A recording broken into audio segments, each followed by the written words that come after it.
In 1969, the director of the Federal Bureau of Investigation, the most powerful law enforcement officer in the United States, identified what he believed was the single greatest internal threat to the security of the country. Not a foreign army, not a bomb, not even the guns that a certain black organization was famous for carrying.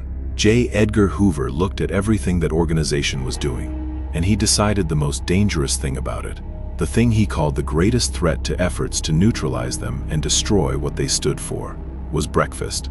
Free breakfast for children. Let that sink in. The head of the FBI was more afraid of black people feeding hungry kids than of black people with rifles. And once you understand why a plate of eggs and grits terrified the United States government more than firearms ever did, you understand something the history books work very hard to keep you from seeing. This is the story of how a community decided to take care of itself, with no help and no permission from anyone, and how that simple act of self-reliance became, in the eyes of the most powerful government on earth, public enemy number one. It was born into. In the late 1960s, in poor black neighborhoods across America, children were going to school hungry, not occasionally, but as a daily fact of life. Kids were falling asleep at their desks, doubling over with stomach cramps, unable to learn because they hadn't eaten since the day before. And here is the part that matters most. At that time, there were no federal programs feeding them. The government that taxed these families, that drafted their sons, that policed their streets, was not putting food in front of those children. The need was screaming, and the state was silent. So the Black Panther Party did something radical in its simplicity. They didn't form a committee. They didn't write a grant proposal. They didn't lobby a single congressman or wait for a single government check. They just fed the kids. On January 20th, 1969, at St. Augustine's Episcopal Church in Oakland, California, they served free breakfast to 11 children. By the end of that week, they were feeding over 100 a day. They saw a need, and with their own hands, they filled it. That instinct, don't wait, don't ask, don't beg, just build the thing your people need, is the entire heart of this story. And where did the food come from? With no government funding. From the community itself, party members, and it was mostly women who ran these programs. Women who made up the majority of the Panther membership and did the cooking, the organizing, the leading, walked into local grocery stores and butcher shops and asked the owners to donate. Eggs, grits, bacon, milk, bread. Most gave willingly, because the need was so plainly real.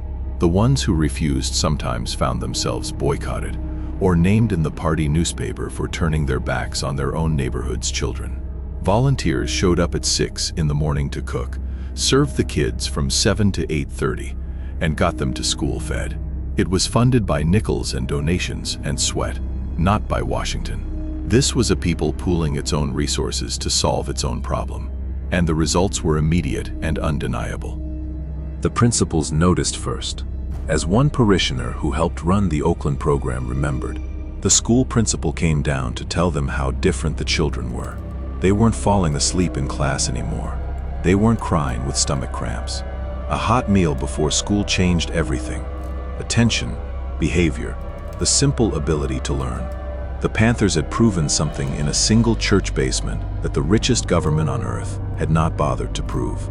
That you could feed a hungry child for the price of caring enough to do it. But what happens when that proof doesn't stay in one church basement? It didn't stay in one basement. The model was so obviously working that the party told every chapter in the country to start one, and they did.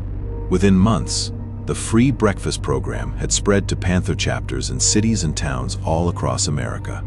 Oakland, Chicago, Kansas City, Des Moines, New Orleans, Philadelphia, Seattle, New York. At its peak, there were at least 45 breakfast programs running nationwide. And by some accounts, the Panthers were feeding tens of thousands of children every week. By the party's own estimate, as many as 75,000 kids a day at the program's height. In city after city, the same scene. Church halls and community centers. Volunteers at dawn, hot food, kids who could finally focus in school. A decentralized, self-organizing network of people feeding their own, built without a dime of federal money. And breakfast was only the beginning. The Panthers called these their survival programs, and they built more than 60 of them. When they saw that their neighborhoods had no access to health care, they opened free medical clinics.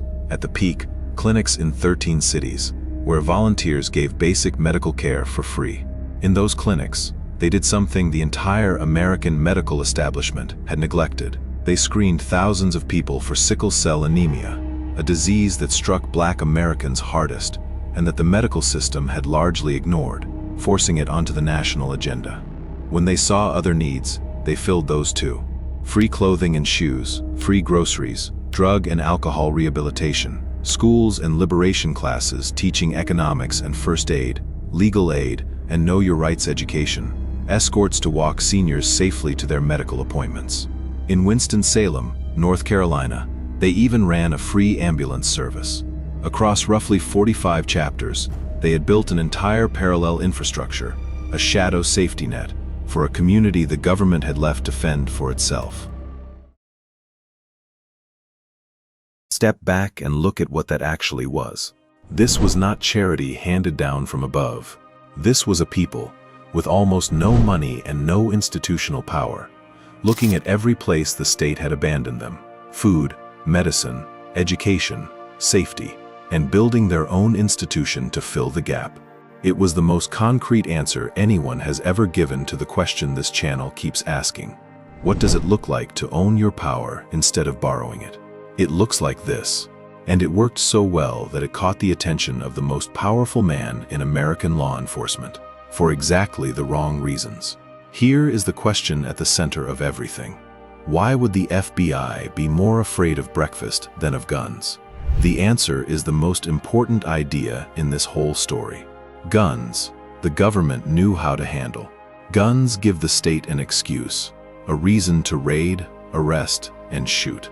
But a Black organization feeding hungry children for free, asking for nothing, winning the gratitude and loyalty of Black parents and even sympathetic white neighbors, that was something the government could not fight without exposing itself, because it proved two things the state desperately did not want proven.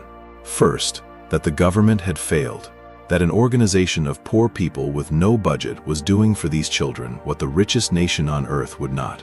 And second, and far more dangerous, that Black people did not need the system, that they could organize, fund, and run their own institutions, take care of their own, and build real power from the ground up. A hungry, dependent people is manageable. A people that feeds itself, organizes itself, and believes it doesn't need you, that is a threat to the whole arrangement. Hoover understood that perfectly. He called the breakfast program the party's greatest asset and the greatest threat, precisely because it built unity and self-reliance. He feared the eggs more than the rifles, because the eggs were winning. So the United States government went to war against a children's breakfast program. Under the secret counterintelligence program known as COINTELPRO, the FBI launched a campaign to destroy the Panthers, and the survival programs were a primary target. Agents went door to door telling Black parents that the Panthers would teach their children to hate white people. They spread lies that the food was poisoned or infected with disease to scare families away. Police raided breakfast sites while children were sitting there eating. They confiscated and destroyed donated food. In some documented cases, officers urinated on the food meant for poor children rather than let them have it. They photographed the kids who came. And the campaign went far beyond breakfast, into infiltration, false arrests, and, in the case of a young Chicago leader named Fred Hampton, a pre-dawn police raid that ended in his death in his own bed. The full weight of federal and local law enforcement brought down on people for the crime of feeding children. And now the bitter irony that completes the story. While the government was destroying the Panthers for feeding children, it was also, quietly, learning from them. The Panthers had embarrassed the state by exposing how badly it had neglected child hunger. They had proven the need, proven the model, and proven it worked, on the nightly news, in 45 cities. And in the years that followed, the federal government dramatically expanded its own school breakfast and meal programs. the very kind of program the Panthers had pioneered in a church basement with donated eggs. Today, millions of American children of every race eat a free breakfast at school. That program's lineage runs straight back to a black organization the same government had branded public enemy number one. They took the idea. They just made sure to destroy the people who had the idea first. Now, let's be honest and complete, because the Panthers were not saints, and this channel doesn't deal in fairy tales. The Black Panther Party was a radical, revolutionary organization. It began with armed patrols. Its leaders embraced a Marxist revolutionary ideology and talked openly of overthrowing the system. There was real violence connected to the party, shootouts with police, and serious internal violence and criminality among some of its leaders and members. Some of its rhetoric was deliberately incendiary. The founder, Huey Newton, openly described the survival programs as survival pending revolution, a raft to keep the community afloat until the revolution he wanted could come. So no one should pretend the Panthers were simply a benevolent charity. They were a complicated, often dangerous organization, and the full record includes things worth condemning. But here is why the breakfast still matters, maybe more than all the rest. Strip away the berets and the rifles and the rhetoric, the things the cameras loved and the FBI exploited, and look at what these young people actually did with their mornings. They got up before dawn and cooked eggs for hungry children who weren't their own. That part wasn't revolution. That part was love, organized. And it is the part the official story tries hardest to bury. Because the image of a panther with a gun justifies the government's war on them, while the image of a panther feeding a child indicts it. Forget, for a moment, the politics and the guns and the slogans. The Black Panthers left behind a lesson that has nothing to do with ideology and everything to do with power, real, owned power. They looked at a government that would not feed their children, and instead of marching to demand that it do so, instead of waiting and hoping and voting and begging, they simply did it themselves. They found the need, they pooled their own nickels, they cooked the food, and they fed 75,000 kids a day across a nation, with no help, no grants, and no permission. They built the institution. They owned it. And it worked so completely that the government feared it, crushed it, and then copied it. That is the ultimate power. The power this whole channel keeps circling back to. Not the power to ask, the power to build. A people that waits to be fed can always be starved into obedience. A people that learns to feed itself can never be fully controlled. And that, exactly that, is why a plate of breakfast for poor children was, in the eyes of the most powerful government on earth, the single most dangerous thing in America. They were right to be afraid of it. We should be proud enough of it to do it again.